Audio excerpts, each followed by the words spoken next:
Salut bien-aimés dans le Seigneur, nous vous bénissons de la part de Dieu notre Père, par Jésus-Christ, le seul Seigneur, le seul Sauveur, le seul vrai Dieu, Yahvé, le Tout-Puissant.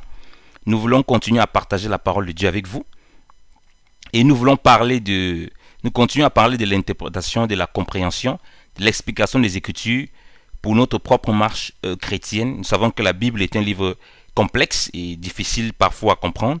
Et nous vivons dans des temps de confusion, il y a beaucoup de confusion. Nous ne voulons pas rajouter la confusion. Nous voulons vous donner des éléments simples pour comprendre la révélation de l'Écriture et pour comprendre l'Écriture simplement. Et ici, ce volet, nous voulons toucher la question de l'inspiration des Écritures. Une question qui est très très très importante pour nous en tant qu'enfants de Dieu. Au fait, c'est la base même. Avant de commencer même à vouloir comprendre la Bible et l'interpréter ou bien l'expliquer, d'abord pour vous-même, parce que quand vous lisez la Bible, vous ne la lisez pas d'abord pour les autres. Vous lisez d'abord l'Écriture pour l'appliquer à vous-même. Si vous n'acceptez pas déjà que l'Écriture est inspirée de Dieu, de Genèse à Apocalypse, vous courez un grave danger de ne pas pouvoir le comprendre et de ne pas pouvoir non plus le communiquer. Au fait, vous êtes déjà disqualifié pour comprendre et pour communiquer. Parce que c'est le début de la remise en question de tout. Vous comprenez bien dans le Seigneur. Donc cette portion est très importante. Parce qu'on vit à une époque où les gens, où le monde, il devient même anormal. Lorsque vous êtes, je prends souvent l'exemple lorsque je suis dans le train ou bien lorsque je voyage et que je lis la Bible, je vois parfois des regards. Bon, moi, je suis en Europe, je vois parfois des regards ici en Suisse dans le train. Mais tu sens que les gens, ils sont choqués par le fait que tu lis la Bible. Parce que la Bible est un livre dépassé. C'est un livre démodé. Donc, dans le milieu chrétien, on voit des gens qui ont tendance à vouloir surpasser l'Écriture comme ça. Et bien évidemment, ça entraîne des doctrines, des démons ou bien des déviances terribles. Bien aimé dans le Seigneur, Dieu ne peut pas prendre son temps de nous donner l'Écriture et il n'est pas capable de garder cette Écriture. Ça, c'est pas possible. Si Dieu permet ça, c'est que c'est une idole, ce n'est pas Dieu. Parce que la Bible nous parle de Dieu comme omnipotent. Omnipotent, omniprésent, omniscient. Donc, il est non seulement tout puissant et en plus, il sait toutes choses. Donc, il sait les choses qui vont venir à l'avance. Il est tout puissant. S'il est tout puissant, il doit être capable de garder sa parole. Il doit être capable de garder les propos qu'il a donnés aux prophètes s'il sait que ça nous sera utile. Il doit être capable de garder les propos que le Seigneur a donnés à ses apôtres s'il sait que ça doit nous être utile. Donc, nous ne pouvons pas jouer avec le problème des traductions bibliques ou bien avec le fait que, ouais, il y a certaines versions, machin, pour se permettre de remettre en question l'écriture, de remettre en question la pensée spirituelle de la Bible. Il est vrai, la Bible est un livre qui relie en lui, qui unit en lui un côté divin et humain intimement lié, mais ça ne doit pas nous pousser à remettre en question l'écriture. Il y a cette diversité avec les différentes Bibles, mais nous devons savoir que c'est un langage spirituel qui est encodé dans un langage humain. Donc, si nous restons sur l'aspect humain, nous allons être égarés. Certainement, nous allons commencer à remettre en question chaque bloc ou bien des petits blocs de la Bible et puis nous allons nous tromper.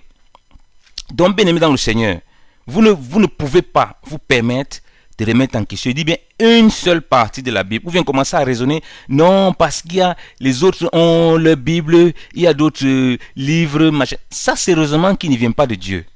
Parce que lorsque vous avez commencé à lire la Bible, ce n'est pas parce que quelqu'un, ou bien c'est pas parce que quelqu'un est venu vous dire de lire la Bible. C'est le Saint-Esprit qui vous a touché, qui vous a conduit vers l'Écriture.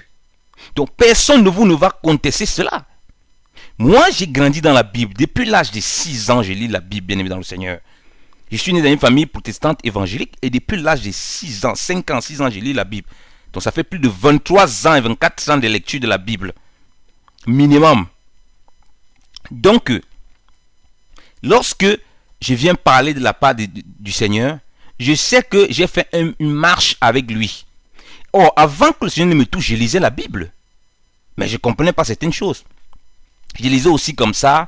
Mais lorsque le Seigneur m'a touché, j'ai compris que la parole là, il ne faut pas s'amuser avec. Et j'ai vu une puissance, comme le Saint-Esprit qui me conduisait toujours et qui me poussait à toujours lire la Bible à tout moment. Je ne comprenais pas ça. Donc nous tous, nous avons vécu ça.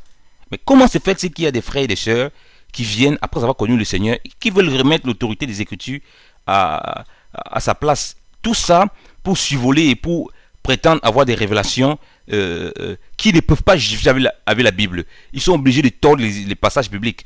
Vous voyez, c'est une porte. Parce que Satan connaît l'importance des Écritures. Donc ne nous amusons pas à jouer avec ça. Donc si vous voulez déjà commencer par comprendre l'Écriture, il faut déjà l'accepter comme inspiré de Dieu, des Genèse Apocalypse. Vous n'avez pas à discuter là-dessus. Quelle est la parole de Dieu écrite? Quand on dit parole de Dieu écrite, ça ne veut pas dire que toutes les paroles, tous les propos que Dieu peut prononcer sont là-dedans. Non. Dieu a donné cette parole, il a caché des choses à l'intérieur aussi qu'il faut comprendre. Et que c'est spirituellement qu'on peut les comprendre. Bien évidemment, il peut vous parler par son Saint-Esprit. Mais lorsqu'il s'agit d'enseignement pour vous, d'enseignement pour les autres, il va toujours s'appuyer dans la Bible, dans sa parole. Et c'est ce que Jésus va dire. Que le Saint-Esprit viendra vous rappeler ce que je vous ai dit. Donc il va venir rappeler les propos du Seigneur. Le but, ce n'est pas de nous éloigner de ces propos, mais de nous aider à comprendre ces propos qui sont encodés ici. Vous pouvez lire la Bible tous les jours, mais vous allez vous rendre compte que chaque fois que vous lisez, il y a les passages que vous avez l'impression que vous compreniez, mais Dieu vous montre encore ça d'une autre façon. Ce qui vous montre, ce qui vous prouve que c'est quelque chose qui est quand même mystérieux. Si vous cessez de lire la Bible, par exemple, mais vous ne vous rappelez un peu certains passages, quand vous revenez lire la Bible, vous avez l'impression que vous ne l'avez jamais lu. Donc ça reste un mystère dans le Seigneur, pour qu'il nous donne les Écritures comme ça. Remarquez que lorsque Jésus est venu, lorsque le Seigneur est venu sur cette terre, il ne s'est pas permis de remettre l'Écriture en question. Jamais vous allez voir Jésus remettre l'Écriture. Or, l'Écriture qu'ils avaient à l'époque, ce n'était pas les originaux. Il y avait des scribes, des scribes qui étaient censés sauvegarder les écrits jusqu'au temps du Seigneur. Eh bien, si Dieu a pu sauvegarder l'Écriture depuis la nuit des temps, jusqu'à ce que le Seigneur vienne, et pourquoi il ne pourra pas sauvegarder l'Écriture depuis le Seigneur jusqu'à nos jours? Vous voyez bien aimé dans le Seigneur, Jésus a cité, il est écrit devant Satan dans le désert. Jésus a lu le rouleau d'Ésaïe quand il est revenu du désert, il est rentré dans la synagogue à Capernaum. Il a, autant pour moi pas à Capernaum, dans son village natal, il a lu le livre d'Ésaïe. Et il a passé le temps à citer les Écritures face aux pharisiens. Et à son époque, il y avait les pharisiens comme de nos jours. Il y avait des sadducéens, il y avait des gens qui avaient des rouleaux et puis aussi qui avaient leur doctrine à côté. Donc il y avait une certaine sorte de confusion aussi, si je peux dire, comme on peut avoir aujourd'hui avec certains problèmes. C'est vrai, il y a certains problèmes de traduction avec certaines Bibles qui sont vraiment très dangereuses. Il faut vraiment faire attention. Mais quand vous êtes touché par le Seigneur, il va toujours vous conduire vers sa parole. Il ne va pas vous mettre dans la confusion. C'est pourquoi vous ne pouvez pas faire l'étude biblique en vous basant sur une seule Bible. Il faut que vous lisez aussi quelques Bibles, d'autres Bibles aussi pour comprendre, pour avoir une vue aussi un peu large sur le plan humain. Mais quoi que vous devez savoir que c'est la portée spirituelle de la Bible qui est plus importante. Donc, vous ne pouvez pas remettre en question cela. Vous devez l'accepter comme l'Écriture, comme la parole de Dieu écrite. C'est très important. Et Jésus va dire ceci dans Matthieu 24, verset 35. Le ciel et la terre passeront, mais mes paroles ne passeront point. Donc Jésus dit que ces paroles ne vont pas passer. Tout ce qu'il a dit. Ça veut dire que s'il permet qu'on nous donne ses écrits, par les apôtres, par les prophètes, c'est parce qu'il sait bien qu'il y a une instruction capitale nécessaire pour nous. Et nous ne pouvons pas nous permettre d'aller au-delà. Vous comprenez bien le Seigneur? Et en soi disant que nous avons des révélations. Non. La révélation ne peut pas se permettre d'aller au-delà de l'Écriture. Vous comprenez? Qu'est-ce que j'entends par au-delà de l'Écriture? Quand vous lisez la Bible, quelqu'un peut lire selon la lettre, il ne comprend pas la Bible. Il est perdu. Quand vous venez parler, vous expliquez l'Écriture, il ne comprend pas. Il a l'impression que vous allez au-delà. Non, vous n'allez pas au-delà. Vous vous appuyez sur les Écritures. Sauf qu'il est encore un peu aveuglé. Aller au-delà des Écritures, c'est quoi? C'est venir dire quelque chose qui n'a pas d'appui sur la parole. C'est quelque chose dont la parole dit le contraire. Si vous venez dire quelque chose et que la Bible dit, il dit bien la Bible dit de façon explicite le contraire, là vous êtes allé entrer dans l'au-delà. Mais faites attention de ne pas tomber dans la lettre, parce que la Bible ne se contredit pas. Mais sur des aspects littéraux, sur un plan littéral, ça se contredit. Je prends un exemple. Lorsque Noé est sorti de l'arche, Dieu va lui donner toute chair de manger. Il pourrait manger les animaux, tout ça, il pourrait manger ça. Et lorsque on est sous la loi, Dieu interdit certains animaux. Vous voyez, ça se contredit. Si vous lisez Noé sans comprendre le contexte, vous voyez bien Dieu donner les animaux. Mais quand vous venez sous la loi, vous voyez donc Dieu empêcher de manger certains animaux. Donc il faut bien comprendre la circonstance pour comprendre qu'il y a un temps où Dieu fait quelque chose. Après, il y a un autre temps où il fait une certaine chose. Pour comprendre qu'en fait ça ne se contredit pas. Il faut comprendre toujours le contexte. Mais si quelqu'un vient donner quelque chose, on peut même pas voir ça dans l'écriture, il n'y a même pas d'appui, et il vient l'enseigner, alors là il y a problème, là il faut faire très très attention. Vous ne savez pas où vous amène. Donc la révélation n'est pas une invention. La révélation que Dieu va vous donner de l'écriture, c'est pour qu'elle transforme votre vie. Donc quand on parle de révélation, c'est pas venir donner la connaissance, machin, tout ça, donner des mystères, machin. Ça, c'est pas la révélation, ça. La révélation de la parole de Dieu, principalement, elle a pour but de vous transformer. Vous étiez quelqu'un qui ne parvenait pas à pardonner. Dieu vous éclaire dans sa parole et vous comprenez à quel point le pardon est important et vous vous attelez à pratiquer ça.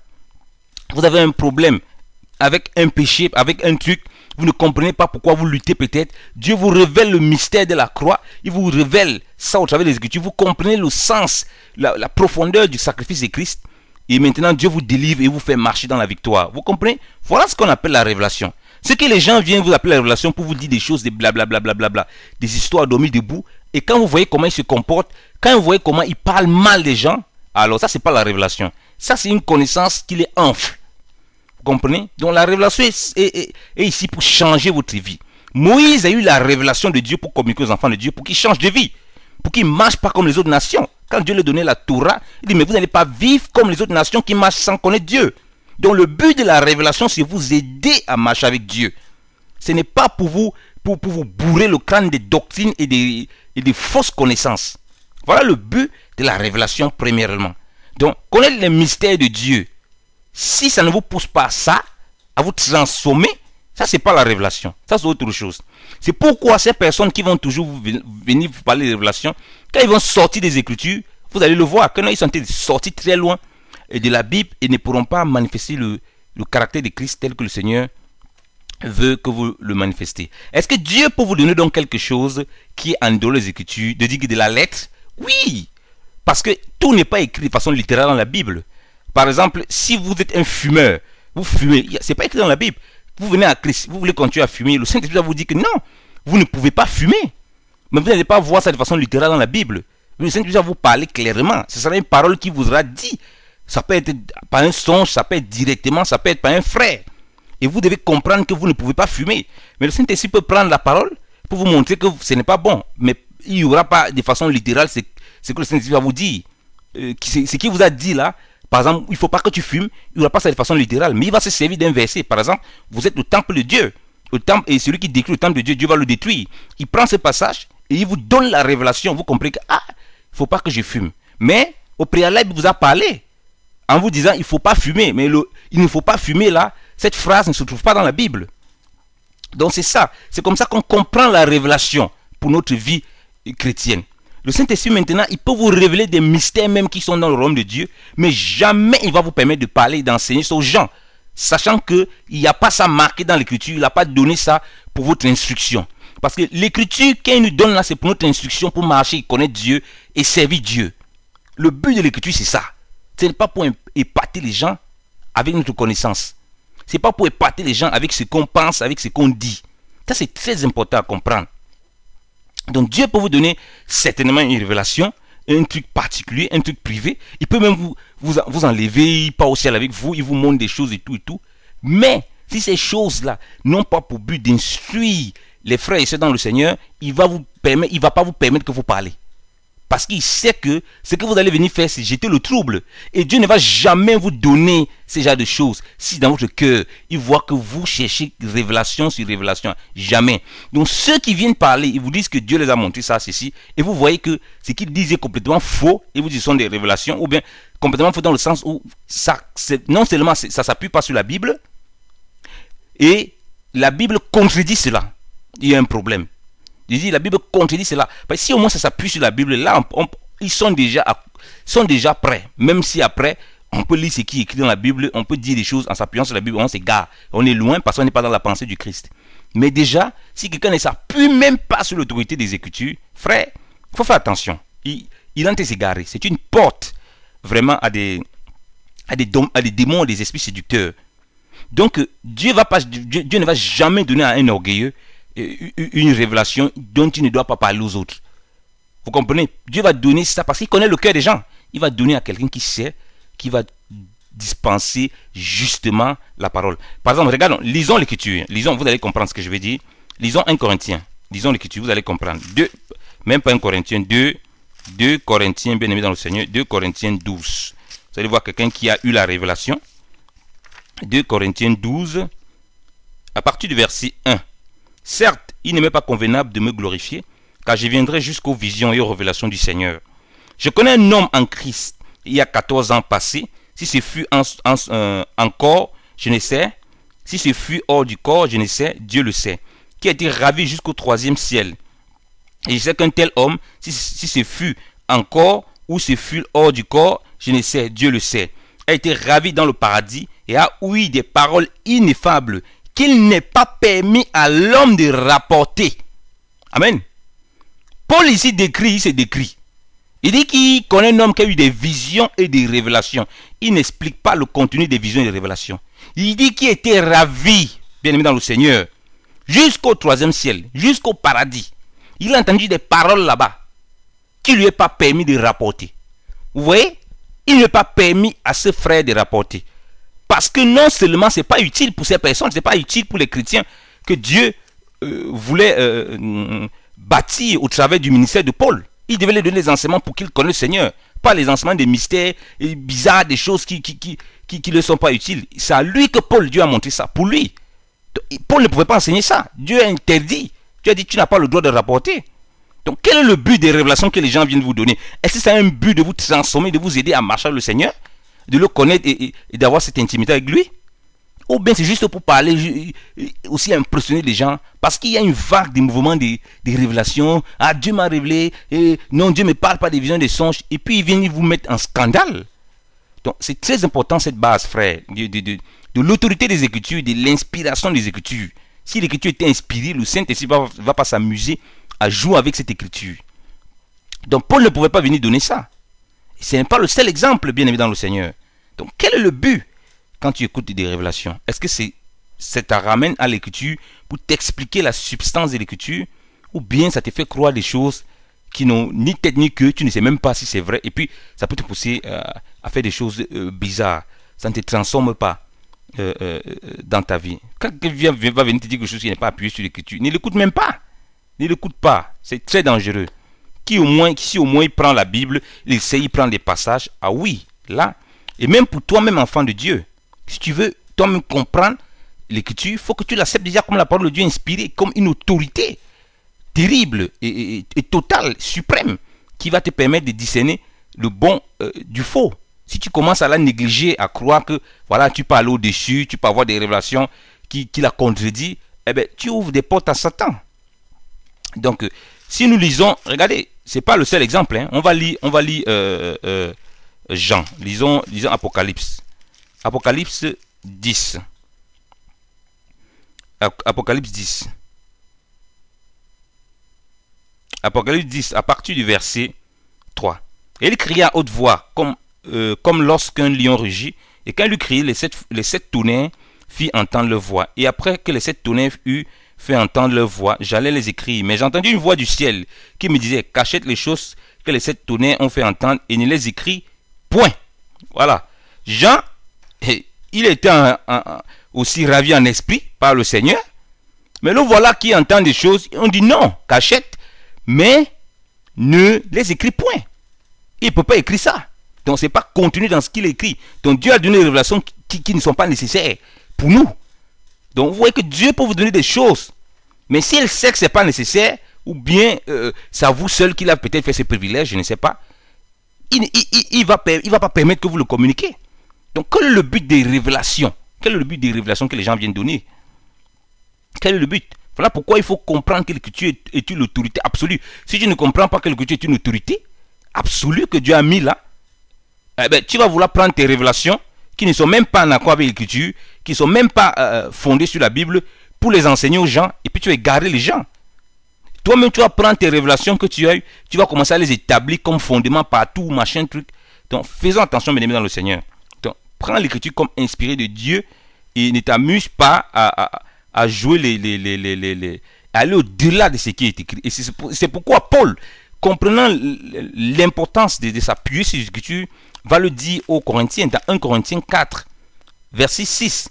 Il dit, c'est pourquoi, oh, mes frères, j'ai tourné par une façon de parler ce discours sur moi et sur Apollos à cause de vous, afin que vous appreniez de nous à ne point présumer au-delà de ce qui est écrit, de peur que l'un pour l'autre vous ne vous enflez contre autrui. Donc, il dit de peur. Donc, l'orgueil, c'est quoi? C'est que les frères pouvaient aller au-delà de ce qu'ils recevaient comme recommandation de la part des apôtres. Ils savaient l'importance de s'appuyer sur les Écritures, de ce qui est écrit. Il n'a pas dit de ce qui est prophétisé, de ce qui est dit des paroles en l'air, des paroles qui sortent de la bouche, de ce qui est écrit. C'est très sérieux. Il y avait les paroles des prophètes, mais il y avait principalement les écrits que les apôtres, ils savaient l'importance, frère, pour ne pas tomber dans l'orgueil. Parce que lorsque tu commences à voir les visions, les machins, tu vas croire que tu es beaucoup trop important, que Dieu est ta propriété. Et puis c'est comme ça que le diable commence à te souffler des soi-disant révélations, et puis tu t'égares, et puis tu égares aussi ceux qui t'écoutent. Donc faisons très attention. C'est pourquoi quelqu'un qui vient enseigner, qui ne prend pas la Bible, qui ne s'appuie pas sur la Bible, la probabilité pour qu'il enseigne des faussetés est élevée. Pour qu'il ne soit pas équilibré est élevée.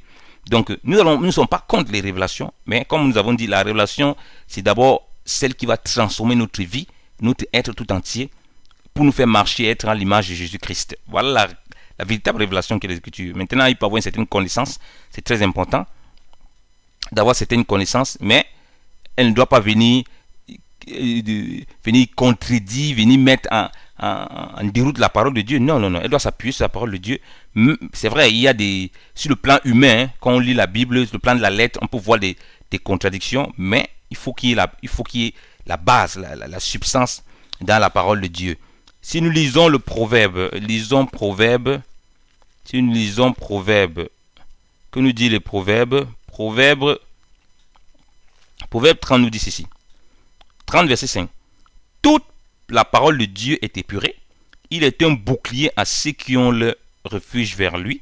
N'ajoute rien à ses paroles, de peur qu'il ne te reprenne et que tu ne sois trouvé menteur.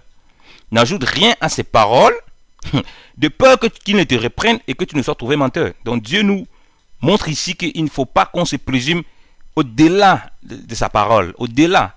Maintenant, c'est beaucoup d'humilité de reconnaître que sa parole de Dieu est écrite. On a des révélations, on a le truc, on veut le dire aux frères, on veut partager, mais on sent que ça on peut scandaliser les frères. Et ça c'est aussi valable pour tous, aussi que pour moi. Et je peux me mettre à dire des choses, que je sais, qui sont vraiment puissantes. Mais je sais qu'il y a des frères et sœurs qui n'ont pas atteint certaines dimensions et que je ne pourrais pas peut-être les expliquer avec la Bible pour qu'ils comprennent la dimension. Mais je ne le dis pas.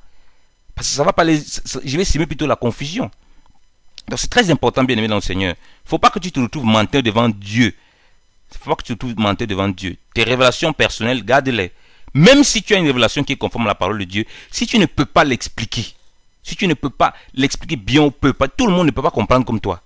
Garde-les ces révélations pour toi. Il faut que tu mettes toujours l'écriture comme la parole de Dieu écrite, comme l'autorité, comme inspirée de Dieu. Si tu la mets comme inspirée de Dieu comme ça, tu vas comprendre que tes révélations, tu ne peux pas la mettre au-dessus. Tes révélations, tu ne peux pas la mettre au-dessus de cela. Tu ne peux pas aller au-dessus de cela. Et tu ne vas pas créer les scandales. Même si frère, je dis, même si tu dis des choses vraies, tu dis des choses qui sont vraies, tu vas scandaliser quand même les frères. Tu vas scandaliser beaucoup. Donc, le but, ce n'est pas de scandaliser. Le but, c'est d'enseigner simplement l'écriture. Donc, appuyons-nous sur la parole de Dieu. Ne nous présumons pas d'être quelque chose. Ça, c'est la simplicité qu'on doit avoir, tout enfant de Dieu.